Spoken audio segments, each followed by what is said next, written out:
some new lows over the weekend, with the MAGA gang desperately trying to characterize this kid who murdered Charlie Kirk as anything other than one of them, and doing everything they can to score political points from. Here's everything you need to know about the off-key monologue that got Jimmy Kimmel's show pulled indefinitely.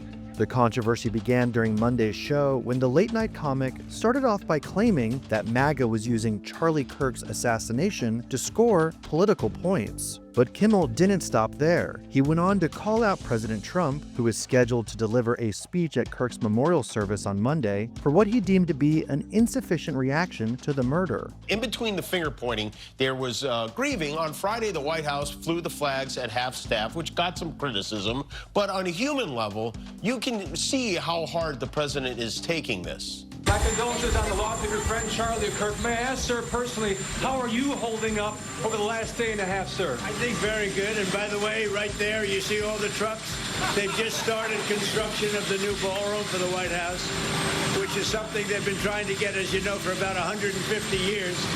And it's going to be a beauty. Yes. He's at the fourth stage of grief, construction. Demolition, construction. This is not how an adult grieves the murder of someone he called a friend. This is how a 4-year-old mourns a goldfish, okay? Kimmel then doubled down, sharing that it wasn't the first time since Kirk's murder that Trump redirected a question about the Turning Point USA founder back to the White House ballroom. And it didn't just happen once. When I heard it, I was in the midst of, building a great, for 150 years, they've wanted a ballroom at the White House, right? They don't have a ballroom. They have to use tents on the lawn for President Xi when he comes over. If it rains, it's a wipeout. And so I was with the architects that would design. It's going to be incredible. And they came in, they said, Charlie Kirk is dead. I didn't know what they meant. I said, he was dead. Charlie Kirk was shot. And they thought he was dead because it was so horrific, And I said, dead. And then we installed the most beautiful chandelier. Sconces you wouldn't believe.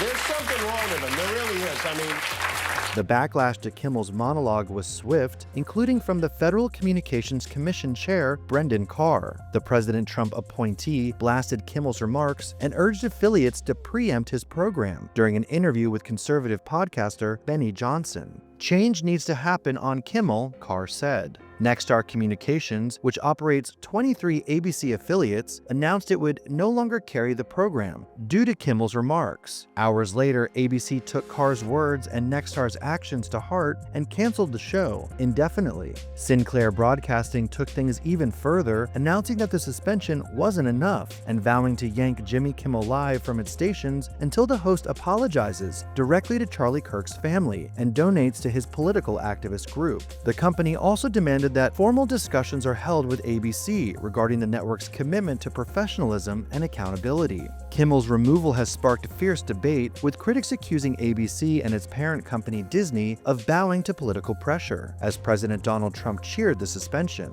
All this as the dominoes continue to fall and true extent of the fallout has yet to be seen.